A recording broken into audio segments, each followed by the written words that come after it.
तो पूरे देश में जिस सीमा और सचिन की बारे में बात हो रही है, वो सीमा और सचिन इस समय मेरे साथ लाइव हैं और आपके मन में जितने भी सवाल होंगे सीमा से और सचिन से, वो हम सारे सवाल पूछेंगे। सीमा और सचिन, आप दोनों का आज तक पर बहुत बहुत स्वागत है। सीमा, आप तो भारत के बारे में ज़्यादा जानती नहीं है, पाकिस्तान से आई हैं। आज तक भारत का सबसे बड़ा चैनल है और उस चैनल पर आज आप लाइव बैठी हैं ब्लैक एंड व्हाइट शो में। इसका मतलब आप समझती हैं? कुछ समझ में आया आपको कि आप यहां पर क्यों हैं? धन्यवाद सर, इतना मुझे नहीं पता, पर बहुत बहुत धन्यवाद। सीमा, आप जब भारत आई थी तो आपने सोचा तो ये होगा कि आप चुपचाप सचिन से मिलेंगी, शादी कर लेंगी और एक गुमनामी की जिंदगी आप यहां जीती रहेंगी, किसी को पता नहीं चलेगा।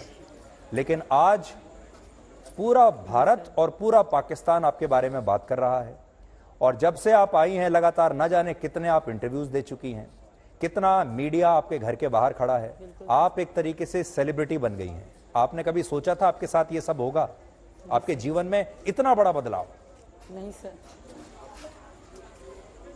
नहीं सर, मैंने कभी भी नहीं सोचा था, क्योंकि अगर मैं एक फ़ोटो अपना इंस्टाग्राम पे या रील बनाती थी तो हमेशा प्राइवेट ही रखती थी कि कहीं कोई देख ना ले, क्योंकि हमारे यहाँ इस तरह नहीं होता। मैं बलोच कबीले से हूँ, तो बलोचों में तो फ़ोटो अपलोड करना भी किराए, मतलब अपने नाम से आईडी भी हम नहीं बना सकते थे। तो इसलिए मैंने शुरू में फेसबुक की आईडी मारिया खान के नाम से बनाई थी, क्योंकि हमारे यहाँ ये बिल्कुल गलत माना जाता है। अब तो मैं पूरे देश में फेमस हूँ, इस देश में नहीं बल्कि कई देशों में फेमस हूँ। थोड़ा अलग फीलिंग आ रही है सर। जी सर। तो जब आप वीडियोस बनाती थी, रील्स बनाती थी, आपको कितने व्यूज मिलते थे उन वीडियोस के या उन रील्स के या टिकटॉक पर? मैंने कभी भी प्राइवेट से निकाली ही नहीं थी। अभी जब मैं सब ने मुझे देख ही लिया, अभी मैंने अनप्राइवेट कर दी, वरना हमेशा मेरी आईडी प्राइवेट होती थी। सिर्फ मैं और सचिन ही देखते थे सर। आपको एक बात बताऊं मैं, आपने शाहरुख खान का नाम सुना है? जी, शाहरुख खान एक बहुत बड़े फिल्म स्टार हैं यहाँ। बिल्कुल सुना है, हमने उनकी फिल्में भी देखी है। शाहरुख खान की नई फिल्म आ रही है जिसका नाम है, शाहरुख खान की नई फिल्म है जिसका नाम है जवान। और जवान का जो ट्रेलर है, अच्छा, वो अभी 2 दिन पहले ही आया है। उस ट्रेलर के जितने व्यूज हैं उससे ज्यादा व्यूज आपके वीडियोस के मिल रहे हैं। जी सर, इतना पता नहीं है, क्योंकि मेरे पास फ़ोन नहीं है और हम यूट्यूब वगैरह भी चला नहीं रहे। हर में मुझे पता है कि हर तरह तरह के लोग बातें कर रहे हैं। शाम भी एक न्यूज़ में सर आए थे, बहुत बुरे तरीके से मेरे साथ बात करी गई। पता नहीं क्यों लोगों के दिल में मेरे लिए नफरत है, क्यों पता नहीं। वो मुझे औरत नहीं देख रहे, एक माँ के रूप में नहीं देख रहे, एक बस पाकिस्तानी होने के रूप में देख रहे हैं। क्या शिकायत है आपकी? आपसे कुछ गलत सवाल पूछ लिया, क्या हुआ और आप क्या चाहती हैं? सर, आर न्यूज़ वाले थे, उन्होंने मुझे दुख इस बात का हुआ कि मेरी सुन ही नहीं रहे थे। वो बहुत बुरे तरीके से मेरे बारे में बोल रहे थे। कोई भी ये नहीं सोचता, सब मुझे दहशतगर्द ये कहते हैं। ऐसा कुछ भी नहीं है सर। जो भी मैंने कानून को मैंने सब सच बताया। मैंने कभी कोई डेट में कुछ भी किसी चीज़ में मैंने हेरा फेरी नहीं करी। जिस डेट को मेरे पापा की डेथ हुई मैंने वही बोला। जिस तरह मुझे कानून ने कहा मैंने वही करा, क्योंकि मुझे कहा गया था कि तुम सच बोलोगी और कानून की हर बात मानोगी तो तुम्हें इंसाफ मिलेगा। और यही वजह है सर कि मैं हमेशा सच ही बोलती हूँ। अगर एक दो बात आगे पीछे इंसान हूँ, मैं भी सारा दिन बोलती रहती हूँ, तो कहीं मुंह से निकल भी गई होगी, उसकी बात मैं नहीं कहूँगी। बाकी मैंने अगर जब भी बोला है हमेशा सच ही बोला है सर। फिर भी मुझे गलत नज़रों से देखा जा रहा है। मैं इनकी मोहब्बत में आई हूँ, मेरा कोई और क्राइम नहीं है। मेरा बगैर वीज़ा आना यही एक क्राइम है और मुझे यकीन है यहाँ की सरकार पे कि वो सच सामने ला के रहेंगे और उन लोगों को दिखाएंगे कि मैं सच में प्यार में आई थी और मेरा कोई क्राइम नहीं है सर। सीमा, असल में ये जो आपके ऊपर इतना शक लोग जता रहे हैं उसके पीछे एक कारण है। उसके पीछे कारण ये है कि एक तो भारत के पाकिस्तान के साथ जो रिश्ते हैं वो बहुत खराब हैं। उसके पीछे एक कारण और भी है कि जैसे आप पबजी के जरिए मिली सचिन को, इस तरह के जो ऑनलाइन गेम्स हैं उसमें और भी बहुत तरह के रैकेट चल रहे हैं। कहीं पे धर्म परिवर्तन हो रहा है, कहीं पे आतंकवाद को फैलाया जा रहा है, कहीं पर जो छोटे बच्चे हैं उनका ब्रेन वॉश किया जा रहा है। इसलिए बहुत सारे लोगों को ऐसा लगता है कि हो सकता है आप कोई पाकिस्तान की जासूस हैं जो यहाँ पर जासूसी करने के लिए आई हैं। इसलिए आपके ऊपर ये शक है। तो ये जो शक है इसका जवाब आप आज दे सकती हैं। बिल्कुल सर, मैं दूंगी, जो भी सच है मैं बोलूंगी। और ये बात, इंक्वायरी तो चल रही है ना सर, इंक्वायरी चल रही है। जब तक सच्चाई सामने नहीं आती, कोई भी मेरे बारे में ऐसे कैसे कह सकता है कि मैं इसको नानी याद दिला देंगे, इसको ये याद दिला देंगे।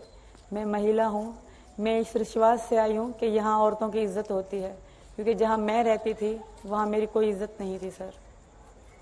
एक बात मैं आपसे पूछता हूँ सीमा, आप यहाँ पर आई, यहाँ पर ज्यादातर लोग आपसे बहुत अच्छे से पेश आए। यहाँ मीडिया में भी देखिए रोज आपके बारे में बात हो रही है। आपका जो पक्ष है उसे मीडिया दिखा रहा है पूरा, आपका जो आप जो कहना चाहती हैं। मान लीजिए आप सब कुछ छोड़कर सचिन के लिए यहाँ आई, अगर मैं आपसे ये कहूं कि अब आप वापस चली जाइए और सचिन को अपने साथ पाकिस्तान ले जाइए, या सचिन आपके लिए पाकिस्तान आ जाता, तो सचिन के साथ भी क्या ऐसा ही होता?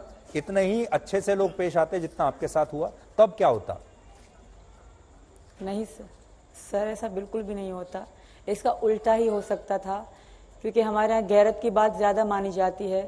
तो ये तो हिंदू थे, तो इनके साथ बहुत बुरा होता। यही वजह है कि सचिन को मैंने पाकिस्तान आने से मना किया था। ये भी आने को तैयार थे, ऐसा नहीं है, पर मैंने ही इनको मना करा था कि नहीं, क्योंकि इनके हाथ पे भी ओम लिखा हुआ है, और इनके साथ अगर ये पकड़े जाते इस तरह तो बहुत बुरा होता। शायद सचिन दिखते भी नहीं सर, ये बात मैं मानती हूँ।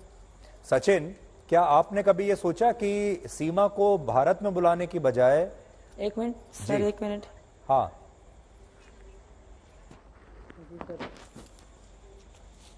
सचिन, कभी आपने ये सोचा कि सीमा को यहां बुलाने की बजाय आप पाकिस्तान में चले जाएं?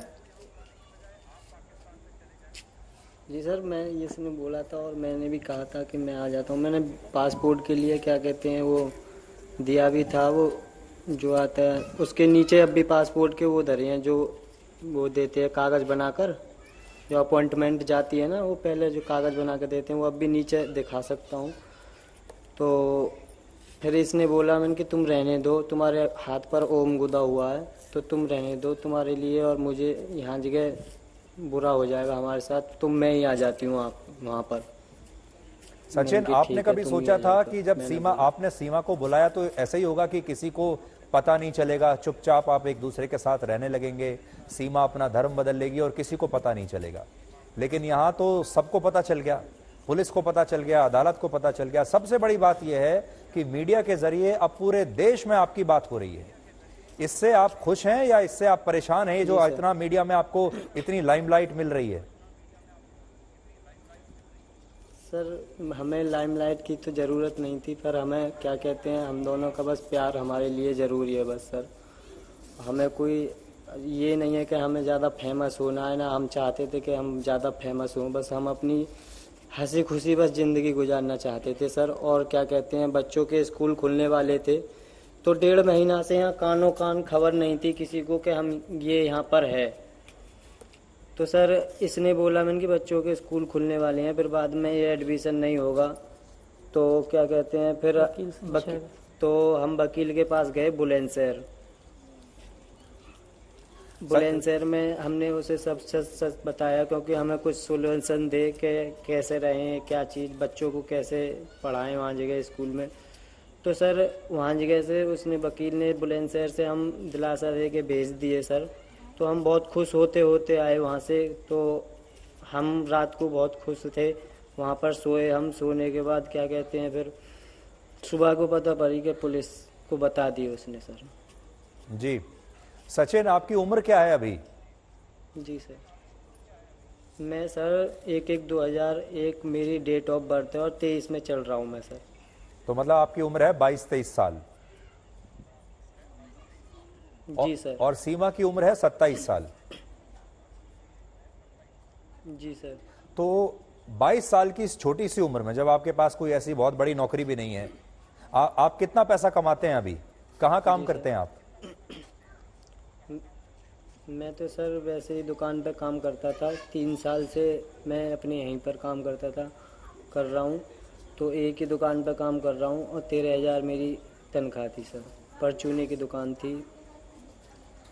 तो परचून की दुकान पर सचिन आप काम करते हैं, 13,000 रुपए महीने आपकी तनख्वाह है, और आपको इश्क हुआ, आप सीमा को यहाँ ले आए और सीमा के 4 बच्चे भी हैं, यानी 4 और 2 6 लोगों का परिवार आपका हो गया अभी, जो सीधे सीधे आपका परिवार है। इस 13,000 रुपए में 22 साल का ये लड़का कैसे गुजारा करेगा?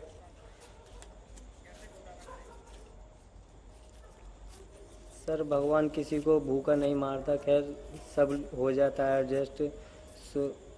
सर बच्चे भी अगर ये वहाँ से आ जाती तो अगर बच्चे बिन माँ के बालक, तो वहाँ पर इसके पीछे कोई नहीं था वहाँ पर, तो मैंने ही कहा था कि उनके बच्चों के वहाँ कोई नहीं रहेगा और बच्चों को वहाँ परेशान रहेंगे, वो भी सोचेंगे कि बच्चे मेरी माँ थी, माँ छोड़कर भाग गई। तो सर मैंने ही बोला कि इनके बच्चों को तू लेकर आना, वरना तू मत आना।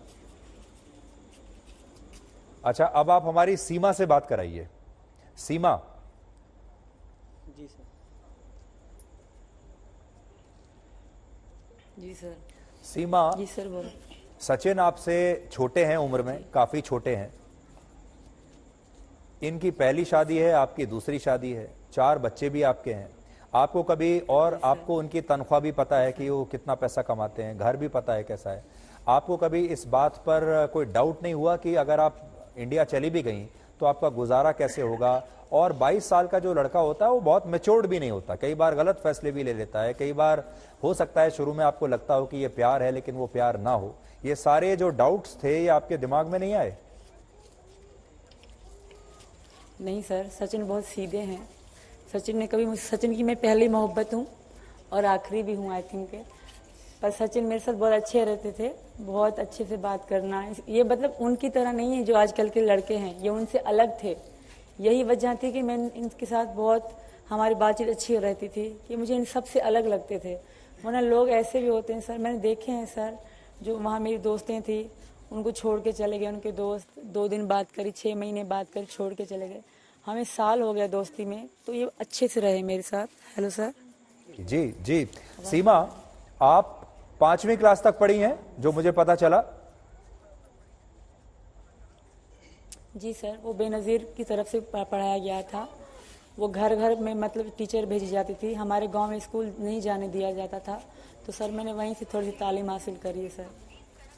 तो देखिए, पूरे भारत में आपको लेकर जो बात होती है, आमतौर पर जो लोग चर्चा कर रहे हैं, अपने परिवारों में भी लोग जो चर्चा कर रहे हैं, वो ये है कि देखो भाई, लड़की 5वीं क्लास पढ़ी है लेकिन अंग्रेजी भी बोलती है, अंग्रेजी समझती भी है, और जब ये बात करती है तो इससे ऐसा नहीं लगता कि ये 5वीं क्लास पास होगी, ऐसा लगता है कि ज्यादा पढ़ी लिखी होगी, कम से कम पूरी स्कूलिंग इसने पूरी की होगी। यानी आपका जो पूरा व्यवहार है, व्यवहार समझती हैं आप, मतलब आपका जो पूरा बिहेवियर है, जिस तरीके से आप बात करती हैं, उससे कई बार ऐसा लगता है कि आप 5वीं क्लास पास जो लड़की है वो इतनी ज्यादा समझदारी की बातें, अंग्रेजी के शब्द कैसे इस्तेमाल कर सकती है, अंग्रेजी के जो वर्ड्स होते हैं, तो ये कहां से सीखा आपने?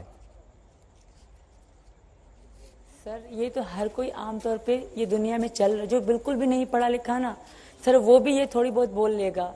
और मैंने कभी भी मैं अंग्रेजी मुझे अच्छी लगती थी शुरू से लेकर अभी की नहीं। जब मेरे भाई पढ़ते थे या मेरे कज़न पढ़ते थे, उनकी डिक्शनरी मैं उठा के पढ़ती थी, वहाँ उर्दू में ही अंग्रेजी भी लिखी होती थी, उर्दू में ही मतलब, क्योंकि उर्दू में अच्छी पढ़ लेती हूँ और ये मेरा शौक था। सर पहला शब्द मैं गो टू हेल सीखी थी, मैं और मेरी बड़ी बहन, हम सबको go to hell, get to hell की हम पर एक गाली है तो दिया करते थे। इस तरह एक एक शब्द हम सीखे थे। और एक साथ मैं अंग्रेजी नहीं बोल सकती सर, ना मैं अंग्रेजी लिख सकती हूँ और ना जैसे आसान शब्द में पढ़ सकती हूँ, इसलिए हार्ड शब्द में पढ़ भी नहीं पाती सर। और मैंने कभी एक साथ अंग्रेजी ज़िंदगी में नहीं बोली। हाँ, एक शब्द उर्दू का तो एक शब्द अंग्रेजी का, इस तरह छोटे छोटे से थैंक यू हो गया, सॉरी हो गया, ईजी हो गया, नॉर्मल शब्द में बोल लेती हूँ सर। बाकी कभी भी मैं किसी ने कहा मैं पटर पटर अंग्रेजी बोलती हूँ, वो मुझे नहीं आती सर। ये लोगों की बातें हैं। और दूसरी बात, मैं 27 साल की हूँ, कोई 16 या 17 साल की बच्ची नहीं कि मुझे बोलने का तरीका नहीं आता होगा। मैंने 4 बच्चे पैदा करे हैं, मैंने ज़िंदगी गुजारी है, लोगों में उठी बैठी हूँ वहाँ गाँव में, तो मुझे बोलने का तरीका और शऊर है सर। मैं बेशऊर नहीं थी, मैं घर हाउस वाइफ रही हूँ और एक घर में रहने वाली थी, तो मुझे बोलने का तरीका है सर इसका। और मुझे डर इसलिए नहीं लगता, एक तो मेरे साथ सचिन है और लोग मुझे इतना प्यार देते हैं कि मुझे एनर्जी, ताकत आ जाती है सर। और यही कारण है कि मैं दिल खोल के बात करती हूँ। लोग कहते हैं कि इस तरह बात कर रही है, ये जासूस है, ऐसा कुछ भी नहीं है।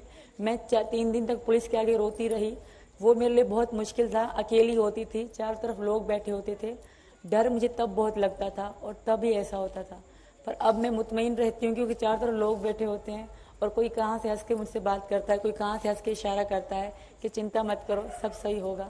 तो यही वजह होती है कि मैं बिल्कुल ही सही बैठ के बात करती हूँ लोगों से। सर सीमा, आपने सुना होगा, एक कहावत है, मोहब्बत अंधी होती है, मोहब्बत को कुछ दिखाई नहीं देता। लेकिन एक और कहावत है, कानून भी अंधा होता है, कानून को भी कुछ दिखाई नहीं देता। अब देखिए, जब आप भारत में आई हैं, अब एक तरफ मोहब्बत है और दूसरी तरफ है कानून। मोहब्बत कहती है कि आप जहां आपका मन लगता है, जहां आपका प्यार है, जहां आपकी मोहब्बत है, आपको वहीं रहना चाहिए। कानून सरहदों को मानता है। कानून ये कहता है कि आप जहां से आई हैं, आपको वहीं चले जाना चाहिए। मैंने शुरू में बोला भी, आपके जैसे और भी भारत में कई केसेस ऐसे हुए हैं जिन्हें बाद में, एक दो और लड़कियां भी आई थी आपकी तरह, बाद में उन्हें पाकिस्तान भेज दिया गया। तो हो सकता है आपको भी वापस पाकिस्तान भेज दिया जाए, तब आप क्या करेंगी? सर पहली बार तो पाकिस्तानी मुझे स्वीकार ही नहीं कर रहे। वो तो वहीं से कह रहे हैं कि यहाँ मत आए, यहाँ इसकी ज़रूरत नहीं है। कोई कह रहा है जूतों से मारेंगे, कोई कह रहा है थप्पड़ों से मारेंगे, कोई कह रहा है गला काट देंगे। तो वो मुझे कह रहे हैं कि मैं हिंदुस्तानी हूँ, हिंदुस्तानी मुझे कह रहे हैं मैं पाकिस्तानी हूँ। अब मुझे भी पता नहीं कि मेरे साथ क्या होगा। पाकिस्तान में तो मेरा फ्यूचर है ही नहीं सर, फिर भी उम्मीद यहाँ से है, आगे जो मेरे भाग्य में होगा वही होगा सर। सीमा, आप थोड़ा सा इंतजार कीजिए, क्योंकि हम और भी जानकारी अपने व्यूअर्स को आपके बारे में दे रहे हैं। जैसे कि आपने भारत आने से पहले कराची में आपने अपने घर को 12 लाख रुपए में बेच दिया, जो आपके पति ने आपके नाम पर लिया था। और कराची में आपके पड़ोसियों का क्या कहना है, और कराची में जहां आप रहती थी, वहां आपके गांव में, मोहल्ले में लोग क्या कह रहे हैं, वो एक बार हम दिखाना चाहते हैं। आप भी सुनिएगा और हमारे जो व्यूअर्स हैं वो भी एक बार देखते हैं। अब आपको पाकिस्तान लेकर चलते हैं, जहां सीमा रहती थी, वहां क्या चल रहा है ये देखिए आप।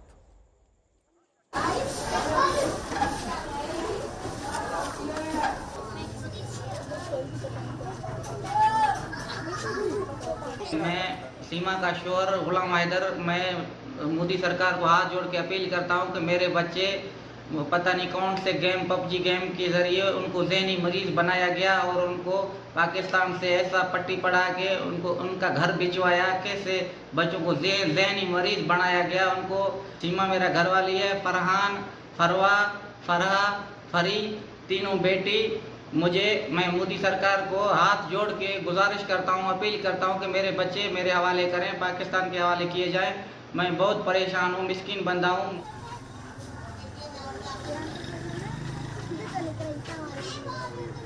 अभी भी ऐसा ही बोला, भाई हम जा रहे हैं गांव, 3-4 दिन हमारे सामान का ख्याल रखो, फिर हम वापस आ जाएंगे। गई तो फिर वापस नहीं आई। पबजी पे इसका कोई राब्ता हो गया, फिर ऐसे इधर चली गई। तो हमने नेट से सुना तो इंडिया पहुंच गई है।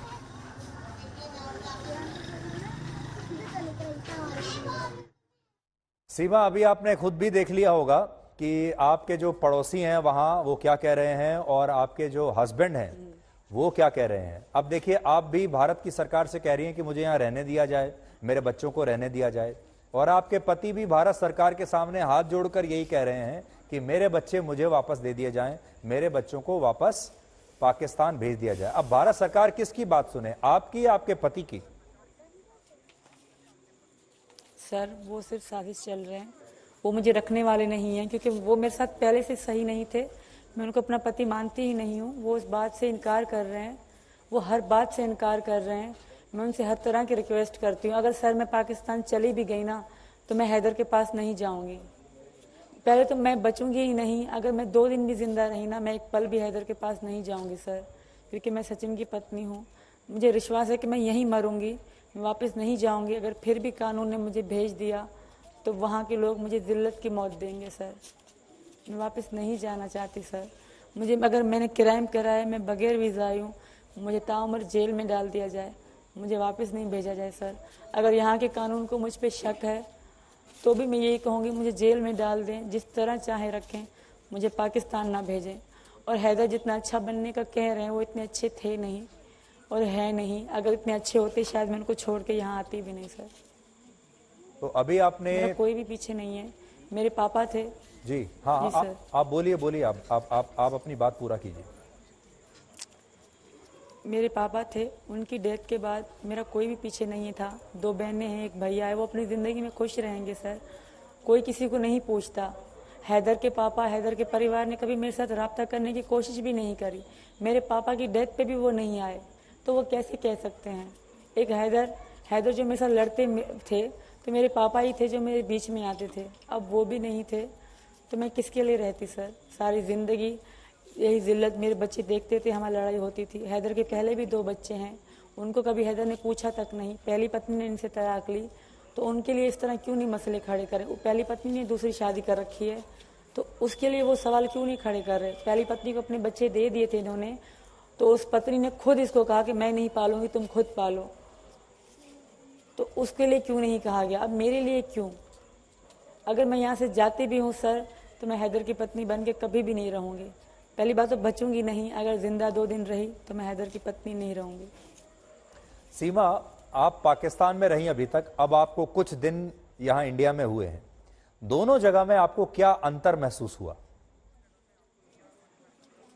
बहुत अंतर है सर, बहुत फर्क है। अभी मैंने इतना भारत देखा नहीं है, सिर्फ नोएडा, रबुपुरा ही देखा है थोड़ा बहुत। और यहाँ के लोग जैसे प्यार करते हैं मुझसे, मेरे पास आते हैं, बहुत अच्छा लगता है। सचिन की मम्मी, सचिन के पापा और इनके बाबा, इनकी बहन भाई बहुत अच्छे हैं, बहुत प्यार करते हैं मुझसे। ये 4था दिन है आज। मैंने अपने बच्चों को प्यार नहीं करा, ये अपनी बुआ और चाचा के साथ ही रहते हैं, क्योंकि सारे दिन हम मीडिया में रहते हैं अभी तक, तो फिर बच्चे सो ही जाते हैं। उनको कभी भी ऐसा नहीं लगा कि वो हम कहीं और हैं या किसी और के घर में हैं।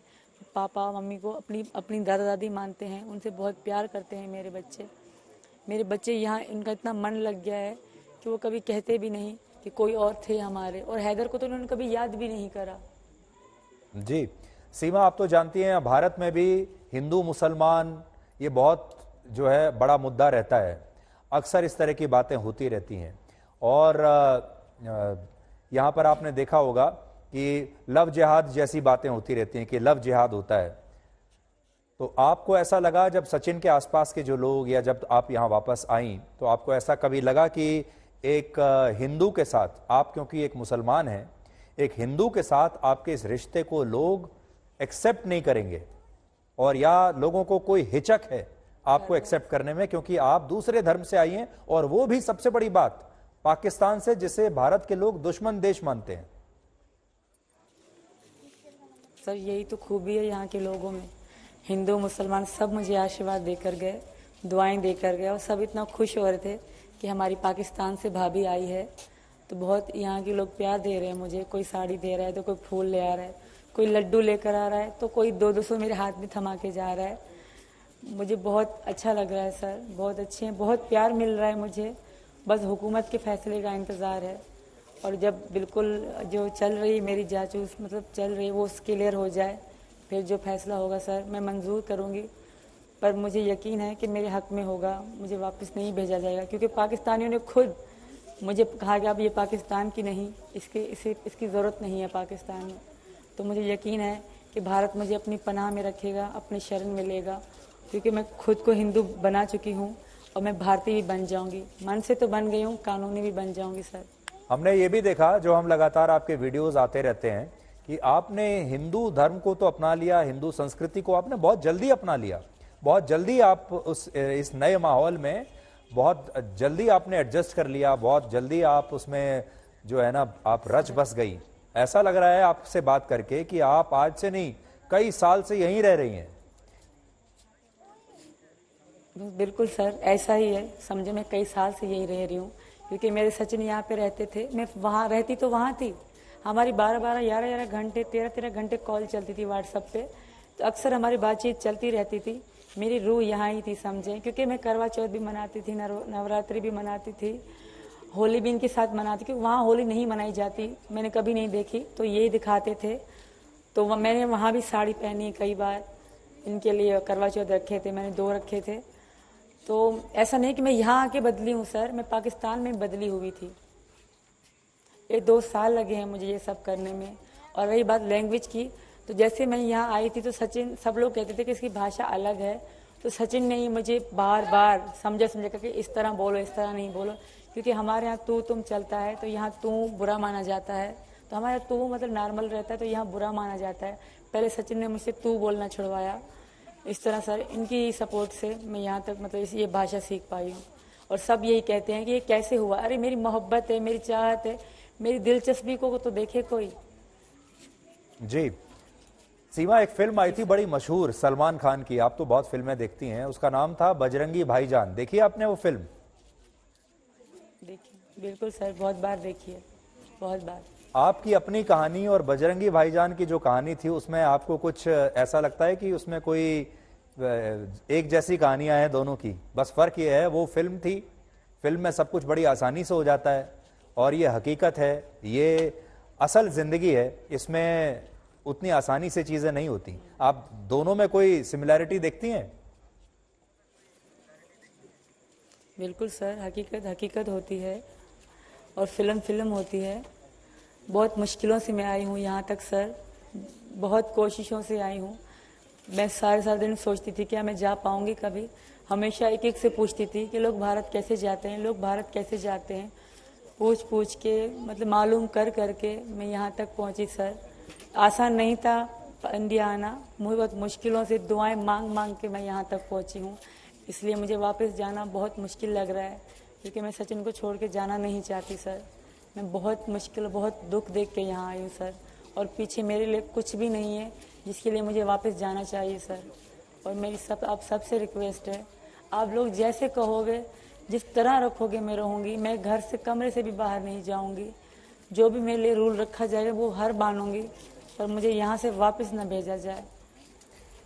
सीमा, एक और बात जो है जो अचंभे में डालती है लोगों को, और इसीलिए लोगों को आपके ऊपर शक भी होता है, एक 5वीं क्लास लड़की पहले तो अपना पासपोर्ट बनवाती है, उसके बाद कराची से फ्लाइट लेके शारजाह होते हुए, नेपाल होते हुए, अकेले अपने 4 बच्चों के साथ इंडिया आ जाती है।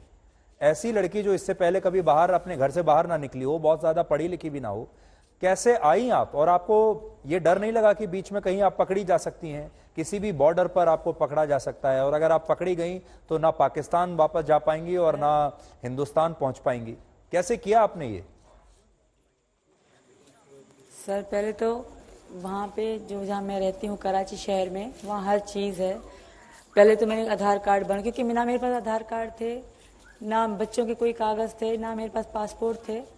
जब मैंने सचिन के पास आने का सोचा, हमारी मुलाकात का सोचा मैंने, तो सबसे पहले मैंने आधार कार्ड के लिए बनवाया। आधार कार्ड के बाद पासपोर्ट बनवाए। वहाँ सब ऑफिसें हैं ऐसे, जिससे आधार कार्ड बनवाया तो उससे पूछा भैया पासपोर्ट कहाँ बनेंगे, यहाँ बेफाम कहाँ बनेंगे, यहाँ यूनियन काउंसिल वाले ऑफिस कहाँ हैं जहाँ ये बनते हैं कोई सर्टिफिकेट, वो काम ऐसे पूछ के सर मैंने किया है। कोई इतनी, वाकई मेरी तालीम इतनी नहीं है। लोगों ने हेल्प बहुत करी, जैसे मुझे लिखना नहीं आता था उन्होंने मुझे लिख कर दिया, फॉर्म भर के दिए। बहुत मुश्किलों से ऐसा हुआ। और रही बात यहाँ तक आने की, तो नेपाल तक का मेरे पास वीज़ा भी था, पासपोर्ट भी था, टिकट भी थी सर। और ये दुबई लोग कह रहे हैं कि दुबई में मैं उतरी थी, कहीं मैं और गई नहीं, मैं दुबई के एयरपोर्ट में उतरी, फिर दूसरे जहाज़ में बैठ के मैं काठमांडू आई थी। लोग कह रहे हैं कि दुबई गई, ऐसा हुआ, ऐसा वैसा नहीं था, क्योंकि पाकिस्तान से सीधा नेपाल जहाज़ नहीं उड़ते, तो इसलिए ऐसा मुझे दुबई से यहाँ काठमांडू आना पड़ा। और सिर्फ एक ही था नेपाल और भारत का बॉर्डर, जहाँ पे मेरे पास वो कागज़ नहीं थे, पर सचिन मेरे पास थे। तो सचिन ने, जब हमें टिकट कराई तो इनकी उनसे बस वाले से बात करवाई, तो इन्होंने कहा कि मेरे बच्चे आ रहे हैं तो आप इनका ध्यान रखिएगा, और इन्होंने मेरी उनसे बात करी, तभी मैं सर आ पाई। जी, आपसे यहाँ, क्योंकि भारत में पाकिस्तान का हाई कमीशन भी है, पाकिस्तान का दूतावास यहाँ पर है, पाकिस्तान के जो हाई कमिश्नर है वो यहाँ बैठते हैं, और पाकिस्तान की अलग अलग एजेंसी हैं, किसी ने आपसे कांटेक्ट करने की कोशिश नहीं की? नहीं सर, कभी भी किसी की कांटेक्ट कोशिश करने की नहीं की। एक मेरे बाहर मेरे बहन की कॉल आई थी, जो सचिन का पुराना नंबर था, जो मेरे दोस्तों के पास था, तो वो इससे पूछ रही थी कि सीमा का पता है, सीमा का पता है। तो इन्होंने कोई बात नहीं करी, चुप रहे। उसके उसने कॉल काट दी। फिर एक बार मेरे भैया की भी कॉल आई थी इनके पास, इन्होंने बात करी, वो पूछ रहे हैं सीमा का पता नहीं पड़ रहा, नेपाल गई है, मतलब दुबई से नेपाल गई है। इनसे पूछा कि तुमको पता है, इन्होंने इनकार कर दिया कि मुझे पता नहीं है। उसके बाद उस सिम में हमने रिचार्ज करना छोड़ दिया, तो कॉल आना बंद हो गई। मेरे भैया को मेरी चिंता थी, मेरी बहनों को थी, पर हैदर को नहीं थी, जो आज वहाँ दावा कर रहे हैं बैठ के कि 2 महीने तक उन्होंने वो मेरा पता भी ना पूछा कि कहाँ है कहाँ नहीं है। अब जाके वो कह रहे हैं मेरे बच्चे दे दो, मेरे बच्चे दे दो। ऐसा नहीं होता सर। अच्छा, आखिरी सवाल अब आपसे हमारा ये है, आजकल आप पूरे दिन में कितने इंटरव्यूज दे रही हैं, और इतने सारे इंटरव्यूज देते हुए आपको ये हैरानी नहीं होती कि अचानक आपके जीवन में इतना बड़ा बदलाव कैसे आ गया?